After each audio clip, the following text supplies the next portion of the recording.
లెక్కకైతే కొత్త సర్పంచ్లు, కొత్త వార్డు మెంబర్లు, కొత్త ఎంపీటీసీలు, కొత్త జెడ్పీటీసీలు వచ్చి 2-3 రోజులవ్వు అనుకున్నట్టే ఎలక్షన్లు జరుగుతాయి.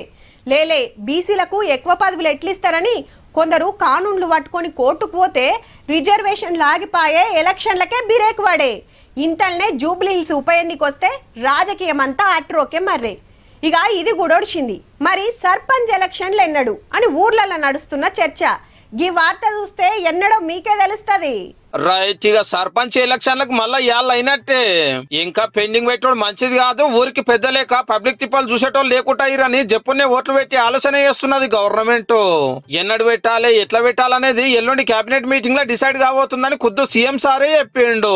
17 తారీఖు రోజు కేబినెట్ సమావేశం ఉన్నది. స్థానిక సంస్థల ఎన్నికలకు సంబంధించి ఉన్న పరిణామాలు, న్యాయస్థానంలో ఉన్న అంశాలను వీటన్నిటిని పరిగణలోకి తీసుకున్న తర్వాత ఒక నిర్ణయానికి వస్తాం. లోకల్ బాడీ ఎలక్షన్లే కాదు, బీసీల రిజర్వేషన్లేంది, కోట్ల కేసులేంది, ఎట్లా ముంగట్టుకోవాలనేది కూడా ముఖ్యమంత్రి సారు మంత్రులంతా కూకొని మాట్లాడుకుంటారు. 24 తారీఖు లోపల ఏదో ఒకటి చెప్పాలన్న హైకోర్టు ఆర్డర్ కూడా ఉంది మళ్ళా. అయితే ఓట్లకు ఇదే మంచి టైం అనేది మనోళ్ళ నమ్మిక. ఎందుకంటే ఇన్నేళ్ళు హైదరాబాద్ లో కాంగ్రెస్ కు బలం లేకుండే జూబ్లీహిల్స్ లో బంపర్ మెజార్టీ తోటి ఎమ్మెల్యే సీట్ గెలిచేరు. ఇదే రువర్ తోటి పల్లెలలో ఎలక్షన్లు పెడితే ఆడ కూడా గెలుస్తామనే ధీమాతోటి ఉన్నది అధికార పార్టీ. దీనికో లెక్క ఉంది మళ్ళా. ఊరూరా ఇంద్రమిన్లు కట్టే పని జోరుగా నడుస్తుంది. పంటకు పెట్టుబడి ఇచ్చే రైతు భరోసా టక్కిమని పడుతుంది. సన్నాలకు 500 బోనస్ వస్తుంది. ఓట్లు కొన్న 2 రోజులకే అకౌంట్ లో పైసలు వేస్తున్నారు. ఇవేం లేని పట్నంలోనే అల్కాగా గెలిచినప్పుడు ఇంకెన్నో పథకాలు నడుస్తున్న పల్లెలలో గంప గుత్తగా పడతాయని ఆపోచన కాంగ్రెస్ లీడర్ అది.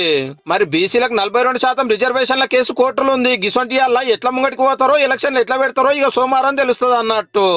అంతా ఓకే అనుకుంటే కొత్త ఏడాది లోపట్నే సర్పంచులు, ఎంపీటీసీలు, జెడ్పీటీసీలు వచ్చే కోపు ఉందటుల్లో.